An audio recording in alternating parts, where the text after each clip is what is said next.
जय रघुवीर समर्थ. शुका सारिखे पूर्ण वैराग्य जाचे, वसिष्ठा परिज्ञान योगेश्वराचे. कवी वाल्मिका सारिखा मान्य ऐसा, नमस्कार माझा सद्गुरु रामदासा. श्रीराम मला वाटते अंतरी त्वा वसावे, तुझ्या दासबोधासी त्वा बोध व्हावे. अपत्या परिपाववी प्रेमग्रासा, महाराज या सद्गुरु रामदासा. जय जय रघुवीर समर्थ. श्रीकृष्ण गोविंद हरे मुरारे, हे नाथ नारायण वासुदेव. प्रद्युम्न दामोदर विश्वनाथ, मुकुंद विष्णुर्भगवन् नमस्ते. सच्चिदानन्दरूपाय विश्वोत्पत्त्यादिहेतवे, तापत्रय विनाशाय श्रीकृष्णाय वयं नुमः. कृष्णाय वासुदेवाय हरये परमात्मने, प्रणतक्लेशनाशाय गोविन्दाय नमो नमः. वसुदेवसुतं देवं कंसचाणूरमर्दनं, देवकी परमानन्दं कृष्णं वन्दे जगद्गुरुं.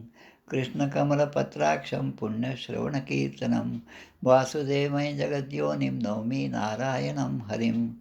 कृष्ण कृष्णेति कृष्णेति यो मां स्मरति नित्यशः, जलं भित्त्वा यथा पद्मं संसारात् उद्धराम्यहम्.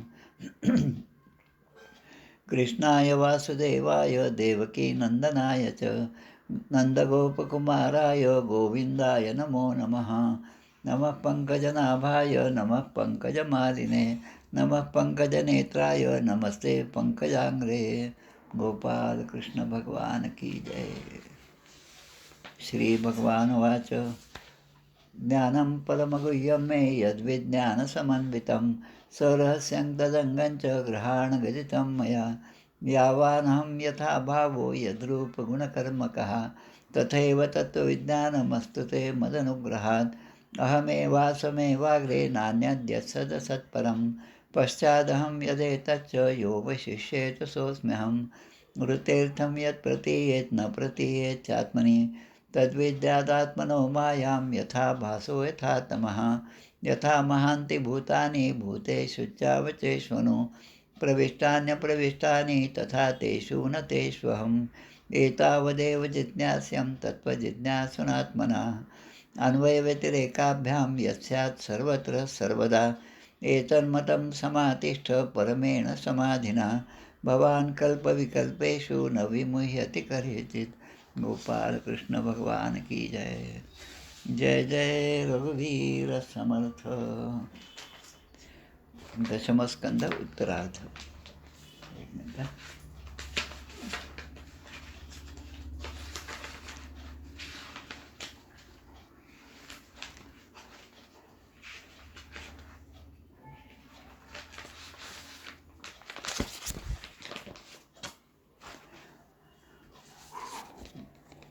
पूर्वार्ध आपला संपला, त्यामुळे आता उत्तरार्धाचं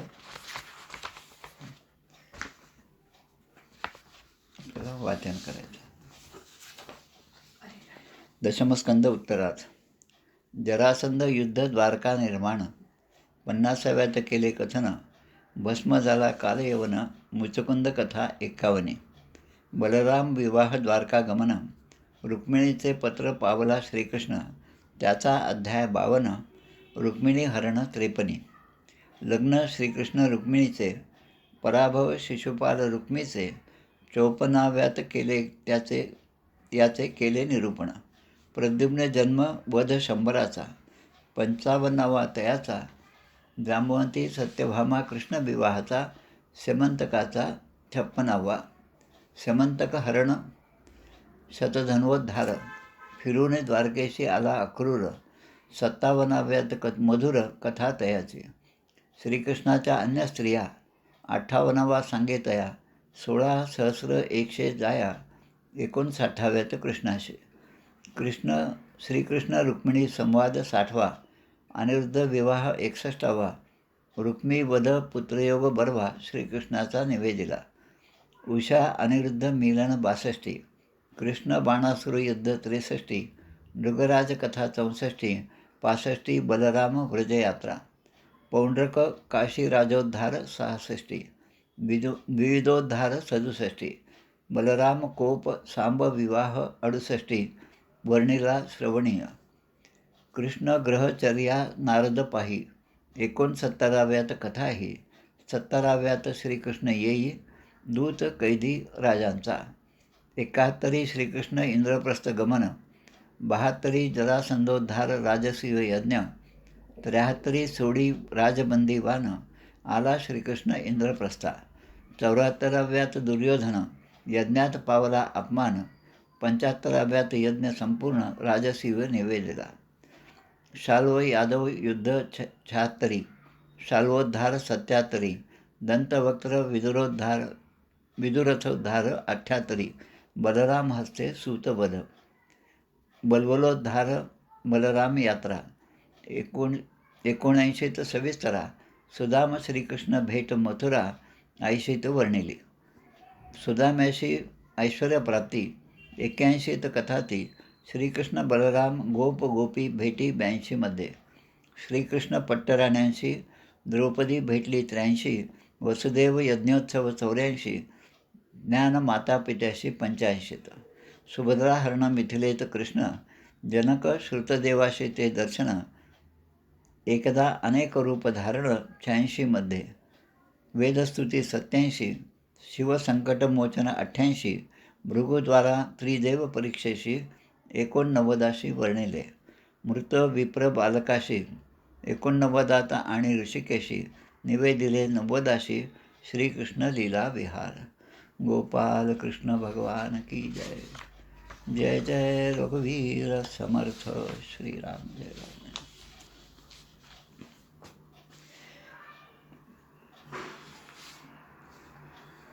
आज मार्गशीर्ष वद्य द्वादशी शके 1946.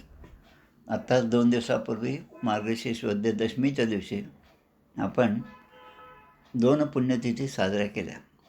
एक म्हणजे ब्रह्मचैतन्य श्री गोंदवलेकर महाराजांची पुण्यतिथी मार्गशीर्ष वद्य दशमीला सूर्योदयाला असते 5:30 पावणे 6 वाजता, आणि त्यानंतर दुपारी 2:30-3 वाजता जी पुण्यतिथी आहे ती समर्थ पंचायतनातील रंगनाथ महाराज निगडीकर यांची पुण्यतिथी.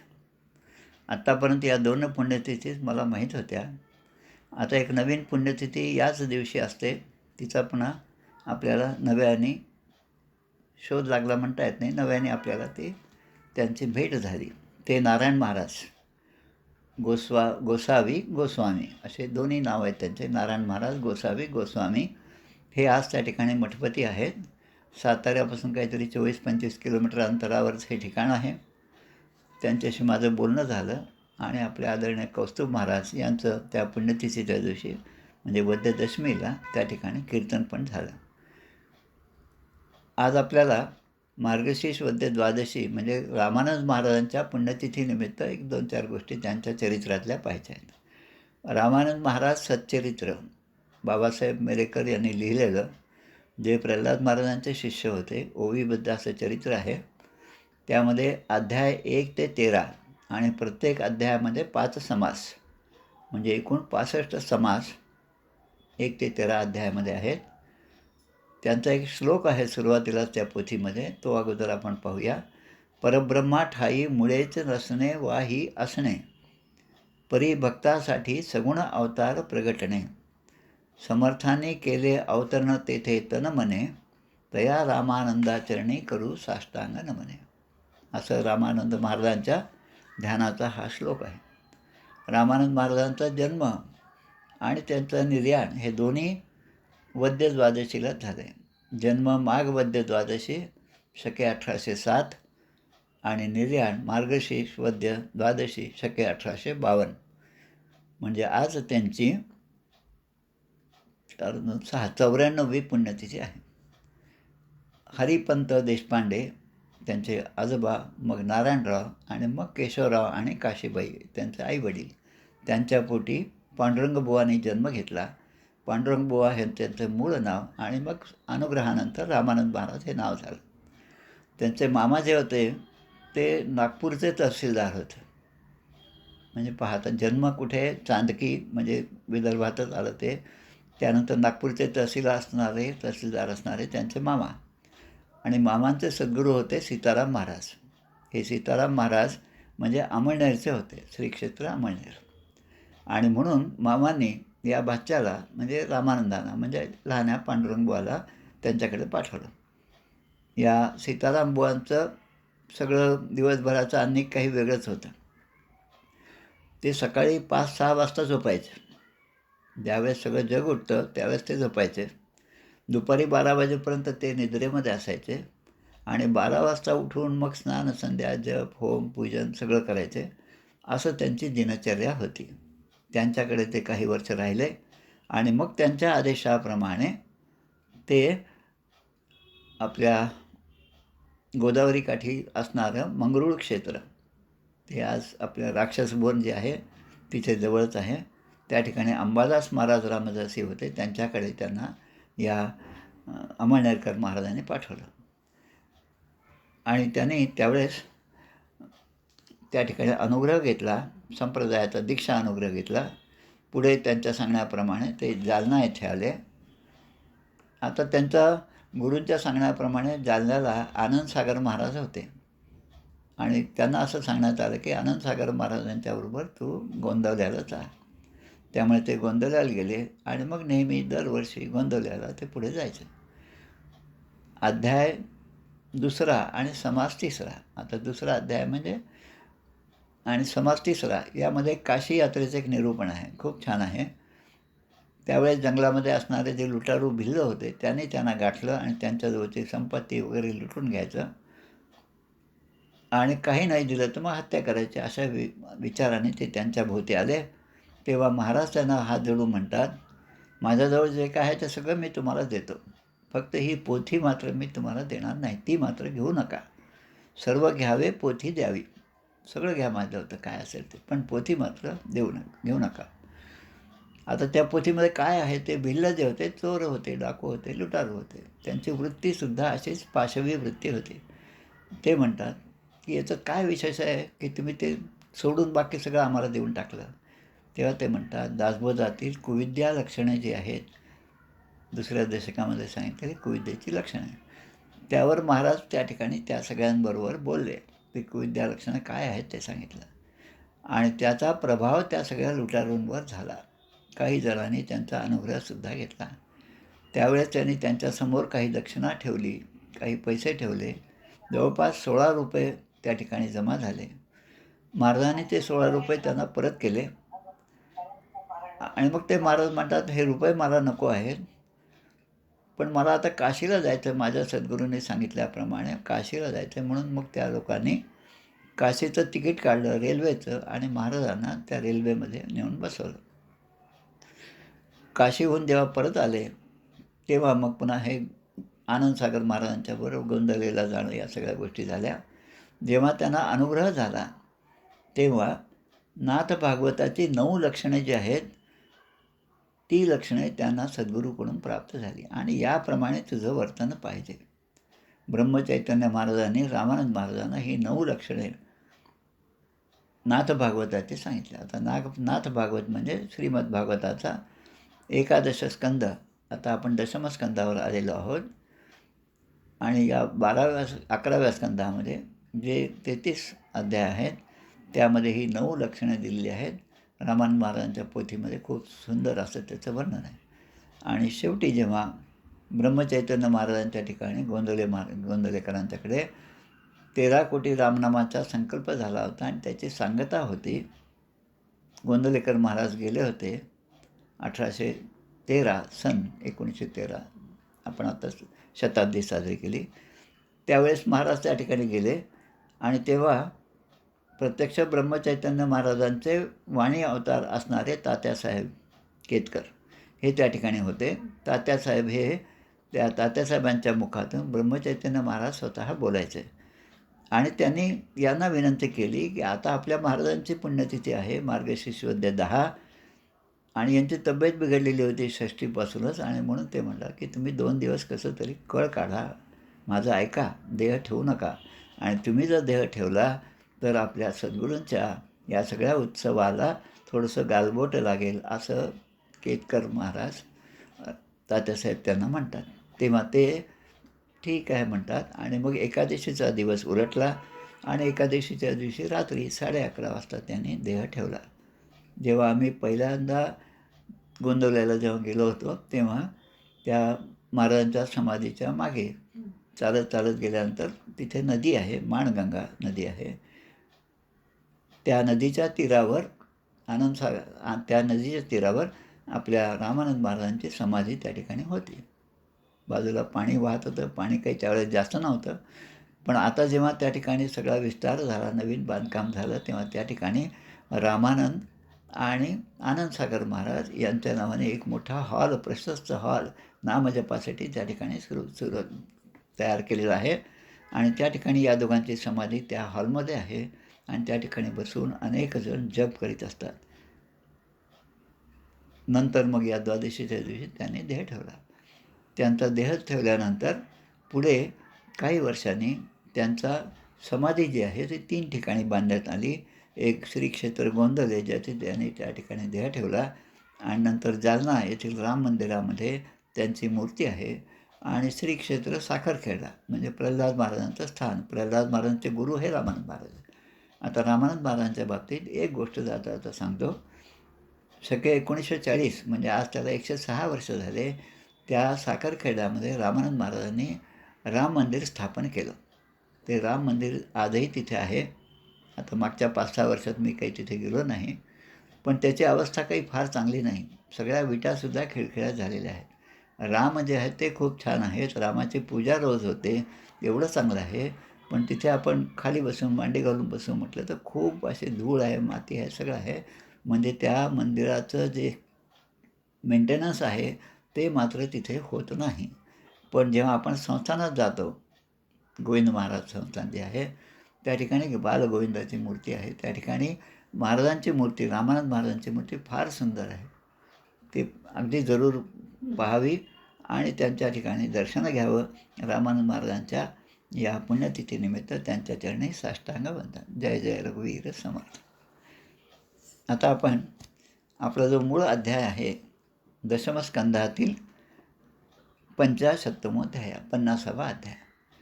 आपण आरतीमध्ये एक शब्द म्हणतो 12 सोपाने युक्त. आरतीमधलं एक चरण आहे 12 सोपाने. 12 सोपान म्हणजे पायऱ्या असणारं हे मोक्षाचं दार म्हणजे श्रीमद भागवत आहे. त्या 12 सोपानापैकी 9 सोपान आपले झाले आणि 10वा सोपान 10वी जी पायरी आहे त्यामध्ये हा दशमस्कंद आहे, ज्यामध्ये 90 अध्याय आहेत. त्याची विभागणी 2 भागात केली, पूर्वार्ध आणि उत्तरार्ध. पूर्वार्ध हा 49 अध्यायांचा आणि उत्तरार्ध हा 41 अध्यायांचा आहे. आता आपण आजपासून या उत्तरार्धामध्ये प्रवेश करीत आहोत. या 50व्या अध्यायाचं शीर्षक आहे जरासंधाशी युद्ध आणि द्वारकेची निर्मिती. आता जरासंधाबद्दल बऱ्याच गोष्टी आपण पाहिल्यात. आपल्या सुदैवाने आपण महाभारतसुद्धा पाहिलेलं आहे, त्यामुळे अनेक गोष्टी आपल्याला पाहायला मिळतात. विष्णू पुराणासारखं एक सिरियलसुद्धा होतं, त्यामध्ये सुद्धा खूप गोष्टी आहेत. यामध्ये जरासंध जो आहे त्याची राजधानी जी होती मगध देशचा राजा होता जरासंध. आज दक्षिणी बिहार म्हणून जो प्रदेश आहे त्या ठिकाणी याचं राज्य होतं. उत्तरेस गंगा नदी, दक्षिणेस विंध्य पर्वत, त्यानंतर पूर्वेस चंपा नदी, चंपारण्य आणि पश्चिमेस सोन नदी असा सगळा भाग म्हणजे दक्षिण बिहार, जिथे या मगध देशाच्या राजाचं राज्य होतं. त्याची राजधानी पाटलीपुत्र म्हणजे पटना ही आहे. गुरु गोविंद सिंग कालच आपण 21 ते 26 डिसेंबरपर्यंत शहीद दिवस खऱ्या अर्थाने साजरा केला. त्या 7 दिवसामध्ये गुरु गोविंद सिंग, त्यांची आई आणि त्यांची मुलं, 4ही मुलं यांनी बलिदान दिलेलं आहे. त्यांचं हे जन्मठिकाण म्हणजे हे पाटणा साहेब. त्या ठिकाणी याचं राज्य होतं, राजधानी होती आणि या जरासंधाला 2 मुली होत्या. जरासंधाचं बऱ्याचशा गोष्टी आहेत, पण थोडक्यात आपण पाहत आहोत. आता एका भागवत प्रवचनामध्ये मी ऐकलं होतं, जसं आपण गणपतीबद्दल म्हणतो त्वमेव केवलं कर्तासि, त्वमेव केवलं धर्तासि, त्वमेव केवलं हर्तासि. त्या भागवत प्रवचनकारांनी भागवत प्रवचनामध्ये या अध्यायाच्या वेळेस सांगितलं त्वमेव केवलम डिप्लोमसी. एक नवीन शब्द त्यांनी श्रीमद भागवतामध्ये वापरला. त्वमेव केवलम डिप्लोमसी म्हणजे भगवान श्रीकृष्णाच्या ठिकाणी असणारी डिप्लोमसी म्हणजे राजकारण धुरंधरता. राजकारणामध्ये जे धुरंधरता पाहिजे ती भगवान श्रीकृष्णापासून शिकावी हे सांगणारा हा अध्याय आहे. इथे शुकदेव परीक्षित राजाला सांगतात, अस्ति प्राप्तिश्च कंसस्य महिषौ भरतर्षभ मृते भर्तरी दुःखार्ते इयतुः स्म पितृर्ग्रहाण.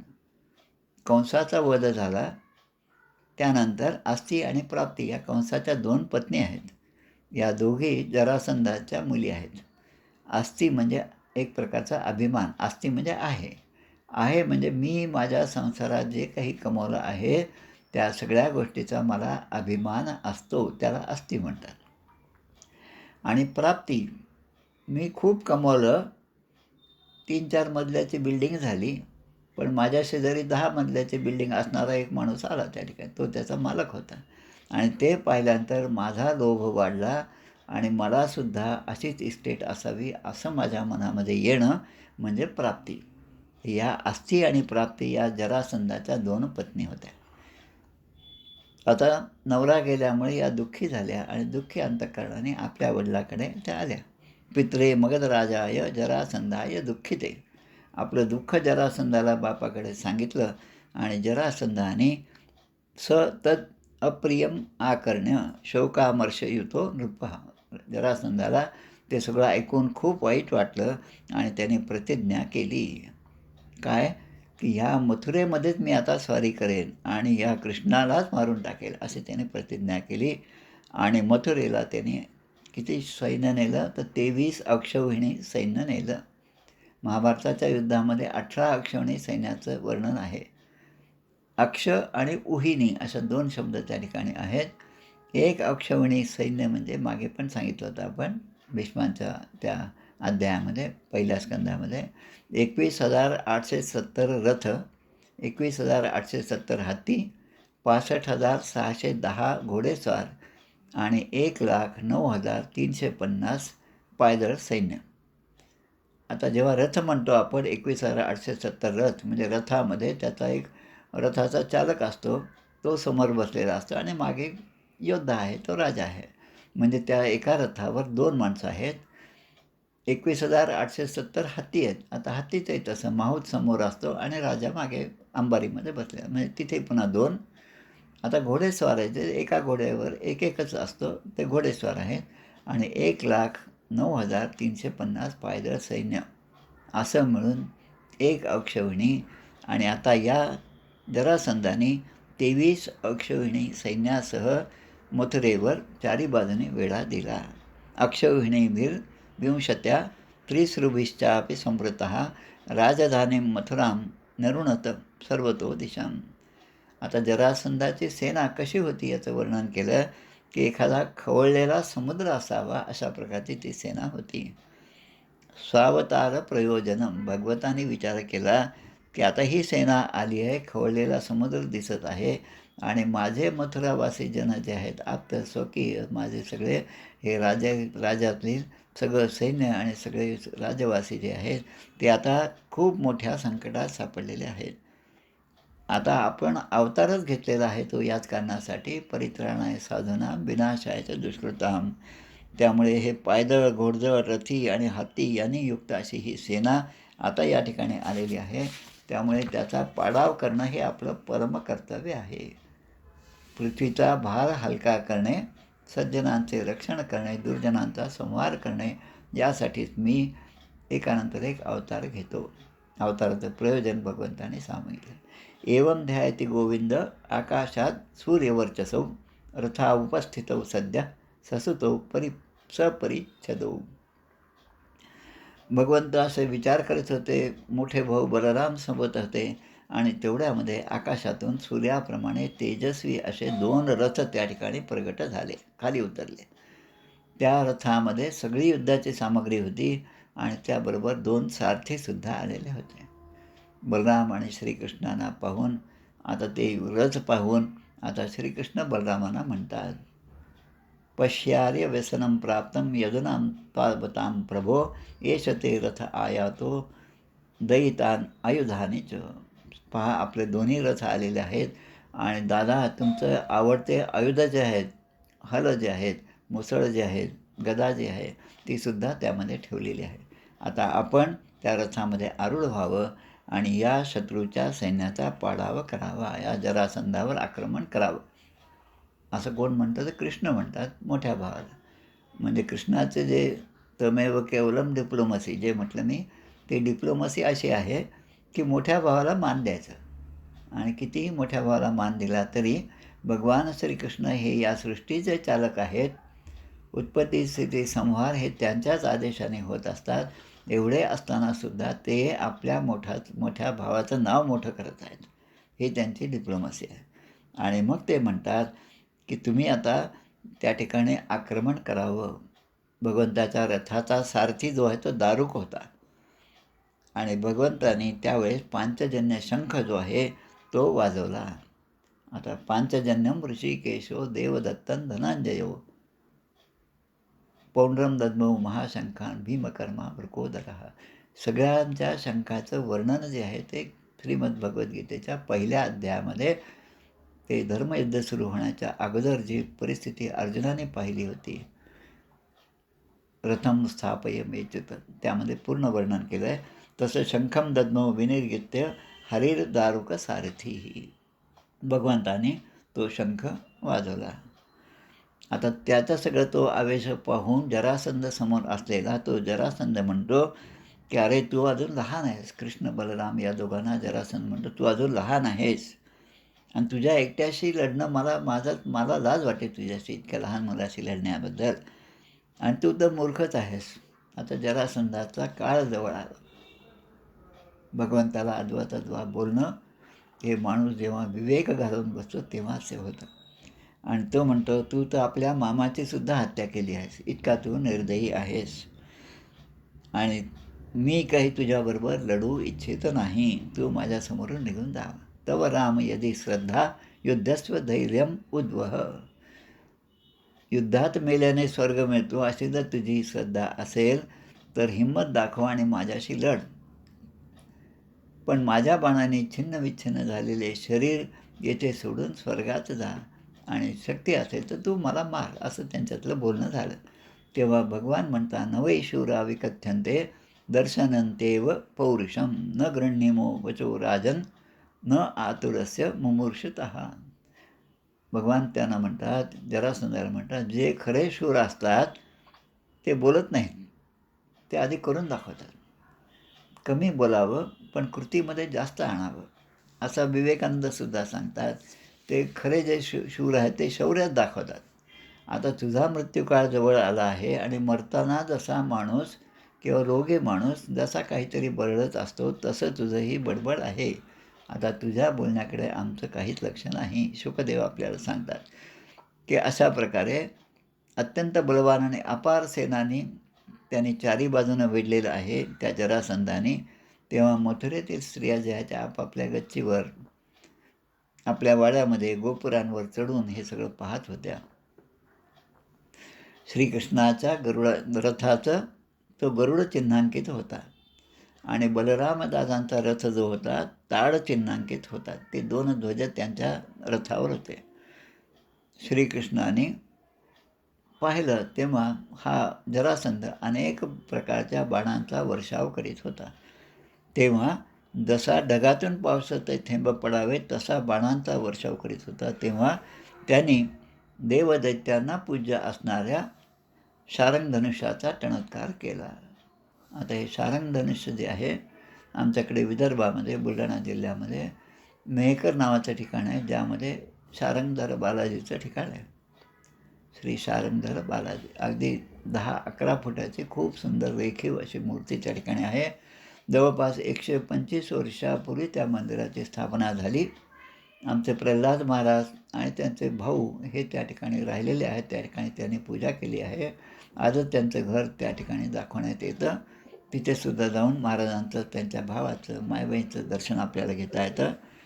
आता भगवंतानी आपल्या त्या शारंग धनुष्याचा चमत्कार केल्याबरोबर त्याची जी सेना होती, हत्ती घोडे जे होते त्यांचा संहार होऊन लागला. आता बाणाने वर्षाव भगवंताने सुरू केला. त्याचं वर्णन या ठिकाणी दिलेलं आहे. हत्ती मरून पडू लागले. अनेक घोड्यांचे डोके जे आहेत ती धडापासून वेगळी झाली. घोडे, ध्वज, सारथी, रथी हे नष्ट झाले आणि एवढ्या मोठ्या सैन्याचा सगळा पाडावा झाला. त्या ठिकाणी त्याचं वर्णन खूप चांगल्या प्रकारे केलेलं आहे. नद्या ज्या आहेत त्या रक्ताच्या पाट वाहू लागले. रक्ताच्या नद्या वाहू लागल्या. आता जेव्हा नदी वाहते, खूप जोरात वाहते, पूर असतो, तेव्हा त्यामध्ये बऱ्याच गोष्टी वाहत जातात. तर ते काय काय आहे ते देतात. माणसांचे तुटलेले हात त्या ठिकाणी दिसायला लागले. तुटलेले हात. जसं आपण हात म्हटलं की असा जेव्हा हात करतो तेव्हा तो सापाच्या फण्यासारखा असतो. तेव्हा या ठिकाणी वर्णन केलेलं आहे की माणसाची तुटलेले हात हे सापाप्रमाणे दिसत होते. माणसांची मस्तकं ही जी डोके आहेत तुटलेली ती कासवाप्रमाणे दिसत होते आणि मेलेले हत्तीसुद्धा त्या रक्ताच्या नदीमध्ये वाहून जात होते. आता हत्ती म्हटलं की मोठा आकार असेल, चारी बाजूने रक्त आहे म्हणजे पाणी आहे, म्हणून ते हत्तीसुद्धा आता बेटाप्रमाणे दिसत होते. घोडे हे मगरीप्रमाणे दिसत होते असं त्या ठिकाणी. आणि माणसांचे केस जे आहेत ते शेवाळ्याप्रमाणे दिसत, असं खूप मोठं वर्णन या ठिकाणी केलेलं आहे. आता जरासंधाने आणलेली 23 अक्षौहिणी सैन्य जे पूर्णपणे मारलं. बलरामाने वेगाने जाऊन त्या जरासंधाला पकडलं. जसा सिंह दुसऱ्या सिंहाला पकडतो, दुसऱ्या श्वापदाला पकडतो, तसं या ठिकाणी जग्राह विरथम रामो जरासंधम महाबलम. महाबलवान असलेल्या त्या जरासंधाला आमच्या बलराम दादांनी जाऊन त्याची मानगूट पकडलेली आहे. बद्यमानम हतारातिम पाशेर वारुण मानुषैही. आणि तिचा नाश जसा करता येईल तसा त्यांनी नाश केला. श्रीकृष्णाने बलरामांना अडवलं. आता म्हणजे असं होत होतं की बलरामांना वाटलं की आता या जरासंधालाच मारून टाकायचं. गळा दाबून का असेना आपल्या काकोटीत पकडलं आणि त्याला मारायचं. तेव्हा आता मी जे म्हटलं तमेव केवलम डिप्लोमसी, आता ही डिप्लोमसी आता इथून सुरू होती भगवान श्रीकृष्णाची. वारयामास गोविंदस तेनच कार्य चिकीर्षया. त्यानं अडवलं आणि अडवल्यावर ते म्हणतात की ह्या जरासंध खूप मारलेला होता. त्याचे जे मांडलिक राजे होते त्यांच्यामध्ये त्याला खूप मोठा सन्मान होता. आता याला मारण्यापेक्षा याला आपण सोडून द्यावं. युद्धामध्ये सोडून दिल्यानंतर हा खजील होईल, त्याला अपमान होईल, त्याचा अपमान होईल. जेव्हा तो आपल्या देशात जाईल मथुरेहून, तेव्हा त्या ठिकाणी गेल्यावर त्याला खरोखरच मेल्यासारखं होईल. आणि तो आत्ता 23 अक्षौहिणी सैन्य जे घेऊन आलेला आहे त्याला सोडून दिल्यामुळे पुढे तो अनेक अक्षौहिणी सैन्यसुद्धा गोळा करेल आणि मग पुन्हा आपल्या या मथुरेवर चाल करेल. त्यामुळे आता प्रत्येक दैत्याला मारत बसण्यापेक्षा सगळे दैत्य जर हा गोळा करून आणत असेल आणि चाल करून येत असेल मथुरेवर, तर एकाच वेळेस आपण त्याच्यावर आक्रमण करू आणि त्याचं ते सैन्य मारून टाकू. म्हणजे अनायासं आपला जो हेतू आहे तो हेतू सिद्ध होईल. हतेषु सर्वानिकेषु नृपो बार्हत रथ तथा. हा जरासंध बहिर्दृत नावाच्या राजाचा मुलगा होता आणि त्याने सांगितलं, तुला मी 17 वेळेस सांगितले. आपण जे म्हणतो लहान मुलाला, काय तुला मी 17 वेळेस सांगितलं तरी तू काही ऐकत नाहीस. 1760 पाहिले आपण म्हणतो. 17 जो शब्द आपण वापरतो तो ह्या मथुरेवर झालेल्या आक्रमणाच्या नंतरच तो शब्द आला. कृष्ण सैन्याचं मात्र काहीच नुकसान झाले. हे पहा कृष्णाची लीला काय. कृष्णाच्या सेनेमध्ये नुकसान झाले नाही, पण समुद्राप्रमाणे जरासंधाची 23 अक्षौहिणी सेना मात्र नष्ट झाली. त्याच्यावर भगवंतांनी विजय प्राप्त केला. शंख दुंदू भयो मेधुर भूर्य तूर्ण्यांक अनेकशः वीणा वेद मृदंगानी पुरम प्रविशती प्रभो. युद्ध संपलं. जरासंध अपमानित होऊन निघून गेला. त्याचं सैन्य सगळं मारलं गेलं आणि भगवंताने इकडे मथुरेमध्ये प्रवेश केला. आता भगवंताचं किती सुंदर त्या ठिकाणी स्वागत झालं असेल त्याचं पूर्ण वर्णन या ठिकाणी केलं. त्या ठिकाणून आणलेलं अपरंपार धन, त्या वीरांचे अलंकार भगवंताने आणले, आपल्या प्रजाजनांना त्या सगळ्यांना वाटून दिले. राजा उग्रसेन याच्याकडे तो सगळा खजिना जमा केला. एवं सप्तदशकृत्वस तावत्य अक्षौहिणी बलहा. अशा प्रकारे 17 वेळेस आक्रमण झालं आणि प्रत्येक वेळेस अनेक अक्षौहिणी सैन्याचा नाश झाला. 18 संग्रामे आगमाने तदंतरा. आता जेव्हा 18व्या वेळेस त्याला आक्रमण करायचं होतं जरासंधाला, तेव्हा जरासंधाने एक वेगळाच पुन्हा प्लॅन केला. डिप्लोमसीचं सगळं एक एक जे काय म्हणतो आपण त्याला स्ट्रॅटेजी आहे ती आपल्याला पाहायला मिळते. आता यावेळेस त्या जरासंधाने त्याला नारदाने सांगितलेलं होतं जरासंधाला, म्हणून त्याने कालयवन नावाचा राक्षस, यवन म्हणजे मुसलमान, हा कालयवन जो आहे त्याला रामकृष्णांच्या भेटीसाठी पाठवलं आणि सैन्य घेऊन पाठवलं. आता कालयवन जो आहे तो 3 कोटी म्लेंछ सैन्य घेऊन आला, 3 कोटी, आणि त्या नगराला वेढा दिला. रुरोध मथुरामेत्य त्रिसृभिर म्लेंछ कोटीभिः, त्रिसृभिः म्हणजे 13 कोटी. तम दृष्टान चिंतयन कृष्ण हा संकर्षण सहावयान. आता ते पाहून बलराम श्रीकृष्णाने विचार केला की जरासंध आणि कालयवन, आत्तापर्यंत 17 वेळेस जरासंधाने आक्रमण केलं, आता मात्र 13 कोटी सैन्य घेऊन, यवनांचं सैन्य घेऊन हा कालयवन येत आहे. त्याच्याशी लढण्यामध्ये आपण जर गुंतलो तर दुसऱ्या बाजूने हा जरासंध पुन्हा आपल्यावर आक्रमण करेल. आणि मागधो अपि अद्य वा श्वो वा परश्वो वा आगमिष्यती. आज नाही तर उद्या नाही तर परवा. आद्य श्वहा म्हणजे उद्या, परश्वहा म्हणजे परवा संस्कृतमध्ये, म्हणजे येणारे दिवस. हा केव्हा तरी आपल्यावर पुन्हा आक्रमण करेल. आणि म्हणून आपण आता आपल्या मताने आता काहीतरी केलं पाहिजे आणि आपले जे बंधू आहेत, नागरिक आहेत, त्यांना आपण विश्वासात घेऊन त्यांचा जीव वाचवला पाहिजे, हे दोघांनी ठरवलं. म्हणून ते म्हणतात की आम्ही अशा ठिकाणी एक नगर बांधू की ज्यामध्ये कोणत्याही मनुष्याला प्रवेश करणे अवघड आहे, आणि आपल्या बांधवांना त्या ठिकाणी नेऊन पोचवू, त्यांना सुरक्षित ठिकाणी घेऊन जावं आपण. असा विचार करून त्यांनी द्वारका नगरी निर्माण करण्याचा विचार केला. इति संमंत्र्य भगवान दुर्गम 12 योजनम. आता द्वारका नगरीचा विस्तार किती आहे? गुजरातमध्ये द्वारका नगरी आहे. पोरबंदर हे आपल्या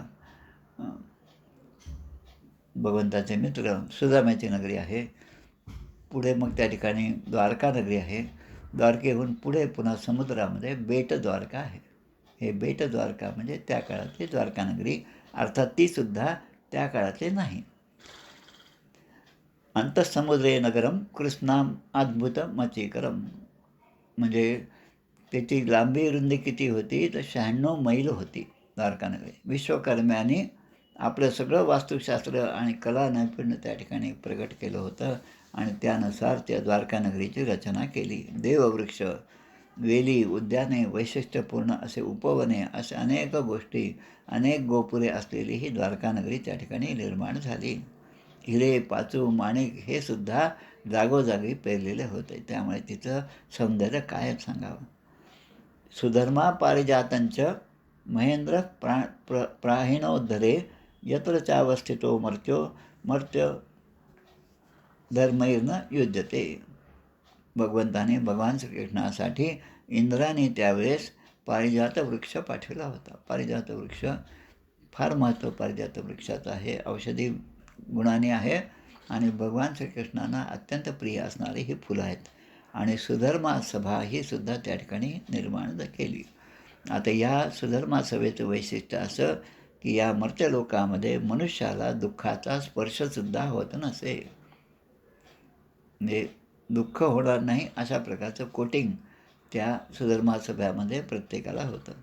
आणि त्या ठिकाणी ज्यांचा एक एक कान काळा आहे आणि मनोवेगाने धावणारे पांढरे घोडे हे सुद्धा त्या इंद्राने पाठवले. धनपती कुबेराने 8 निधी जमा केले. अष्ट नवनिधी के दाता, असं बरं दीन जानकी माता, जसं वर्णन आहे तसं. आणि अनेक लोकपालांनी आपल्याकडे संपत्तीसुद्धा भगवंताकडे पाठवली त्या भागामध्ये. यद्यत भागवता दत्तम आधिपत्यम स्वसिद्धये सर्वं प्रपर्त्यायाम असुरहरो भूमिगते नृपः. लोकपालांनी आपापली कामं जे आहेत करण्यासाठी श्रीकृष्णाने जे जे दिलं होतं ते पृथ्वीवर त्या ठिकाणी अवतीर्ण झाले आणि भगवंताला आणून त्याने ते समर्पण केलं. तत्र योग प्रभावेण नीत्वा सर्वजनम हरिही. आता भगवंताची योगमाया, जी योगमाया कोणत्याही क्षणी कितीही मोठ्याच असलेलं बांधकामसुद्धा निर्माण करू शकते, एखादी नगरी वसवू शकते. आणि ज्या ठिकाणी एक नगरी वसवलेली आहे पण तिथली माणसं जे नराधम असतील तर त्याचा संहारसुद्धा ते योगमायेने करू शकतात. अशा भगवंतानी त्या मथुरेमध्ये असणाऱ्या आपल्या सगळ्या स्वजनांना, सगळ्या बांधवांना, सगळ्या प्रजेला त्या द्वारकेमध्ये नेऊन रातोरात पोहोचवलं. आणि उरलेली प्रजा जी त्या ठिकाणी मथुरेमध्ये होती तिचं रक्षण करण्यासाठी प्रजापालेन रामेण कृष्ण सम अनुमंत्रितः. रामेण, प्रजापालेन रामेण म्हणजे बलरामाने त्या प्रजापालनासाठी बलरामाला त्या ठिकाणी ठेवलं आणि गळ्यामध्ये नेहमीप्रमाणे आपली कमळाची माळ घालून हातामध्ये शस्त्र न घेता ते स्वतः नगराच्या प्रवेशद्वारापासून बाहेर पडले. निर्जगाव पुरद्वारात पद्ममारी निरायुधा, हातामध्ये शस्त्र नाही आणि भगवंत त्या ठिकाणून बाहेर पडले. अशा प्रकारचा हा अध्याय. या आता पुढच्या अध्यायामध्ये हा जो कालयवन आला होता, जे नारदांच्या सांगण्याप्रमाणे जरासंधाने त्याला ती योजना केली होती. आता कालयवनाचं भस्मीकरण, त्याचा नाश करणं, ही गोष्ट दुसऱ्या एकाच्या म्हणजे मुचकंद ऋषी जी आहेत त्यांना जो वर दिला त्याच्याशी निगडीत आहे. म्हणजे या जीवनामध्ये आपल्याकडून घडणारी प्रत्येक गोष्ट, एखाद्या बसमधला प्रवास असो, त्या प्रवासात माझ्या शेजारी जो बसणार आहे आणि ज्याचा मला पूर्ण प्रवासभर त्रास होणार आहे, तो बसणारा माणूससुद्धा काहीतरी माझ्या पूर्वकर्मानुसार त्या ठिकाणी येऊन बसणार आहे आणि पूर्वी जो मी त्याला त्रास दिला तोच त्रास मला या प्रवासामध्ये देणार आहे. असं सगळं कर्माचे गुंतागुंत जे आहे, कर्मयोगाचा सिद्धांत, कर्माचा सिद्धांत नावाचं खूप छान पुस्तक आहे, ते जरूर आपण वाचावं. प्रत्येक कर्म आपण जे केलं त्याचं फळ प्राप्त होईपर्यंत ते त्या ठिकाणी असतं आणि जेव्हा फळ प्राप्त होण्याचा दिवस येतो तेव्हा ते कर्म आपल्याला भोगावं लागतं. मग ते सुख असो की दुःख असो, तसं या ठिकाणी सांगितलेलं आहे. असा हा 58 अध्याय असलेला हा 50वा अध्याय जो आहे दशमस्कंद उत्तरार्धातील या ठिकाणी समाप्त होत आहे. इथे श्रीमद्भागवते महापुराणे पारमहंस्यां संहितायां दशमस्कंदे उत्तरार्धे दुर्गनिवेशनं नाम 50तमोऽध्यायः. श्रीकृष्णार्पणमस्तु.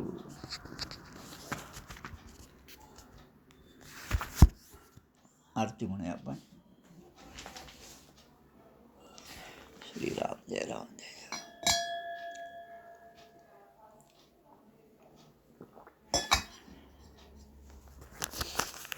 जय हो जय श्री भागवता, आरती करी तुझ भगवंता. श्री शुकमुनीने परम भक्तीने नाना परीने गायले जा हरिचरिता. आरती करी तुझ भगवंता. वेद तरुचे मधुर फळ, स्वादुरसे जे सोज्वळ. आत्मा राम मुनी अचळ, सेवुनी करीती जन सफळ. महापर्वणी आली अवनी, की अगहरणी भवजलतरणी ती पतिता. आरती करी तुझ भगवंता. येथे व्यासांची वाणी, सार्थक हरिगुण गावोनी. शास्त्र पुराणी मुकुटमणी, परम प्रेमामृत जननी. सहज सेविता भाविक भक्ता, उदारचर दाता मोक्ष तत्वता देहाता. आरती करी तुझ भगवंता. गमते जणू मानस तीर्थ, द्वादश सोपाने युक्त. निर्मल भक्ती जले भरित, विहरे हरिहंस तिथेथ. श्लोक सुकुमले संत अलिकुले, सेवुनी रमले भान विसरले रसपिता. आरती करी तुझ भगवंता. अपार महिमा ग्रंथाचा वदवे ना कोणासाचा. मेवा कविवर संताचा प्राणची कीर्तनकारांचा. गणुबोधाचा स्वयंप्रभेचा द्वादश कळीचा रवी अंतरिता. तमहरता आरती करी तुझ भगवंता. ग्रंथ नव्हे हा श्रीकृष्ण गीते वेधी मन पूर्ण. अनन्य होता या शरण खचित टळे जन्म मरण. त्रितापदाती चिरये शांती नाथही वदती रामपदी ठेवी माथा. आरती करी तुझ भगवंता. जय हो जय श्री भागवता. आरती करी तुझ भगवंता. गोपाल कृष्ण भगवान की जय. जय जय रघुवीर समर्थ. अजून 1-2 मिनटं सांगायचं आहे. समर्थांच्या पादुकांचा मुक्काम मागच्या गुरुवारपासून अकोला नगरीमध्ये आहे. आतापर्यंत ज्यांनी दर्शन घेतलं ते तर भाग्यवान आहेतच. ज्यांनी दर्शन घेतलं नसेल त्यांनी जरूर दर्शन घ्यावं. उद्या श्री पादुका ज्या आहेत त्या अकोल्यातून निघून नागपूरकडे प्रस्थान होणार आहे. उद्याचा इथून निघाल्यानंतर एक थोडा काळाचा मुक्काम त्यांचा मूर्तिजापूर नगरामध्ये सुद्धा आहे. जरूर आपण सर्वांनी दर्शन घ्यावं. जय जय रघुवीर समर्थ. श्रीराम जय राम जय जय राम.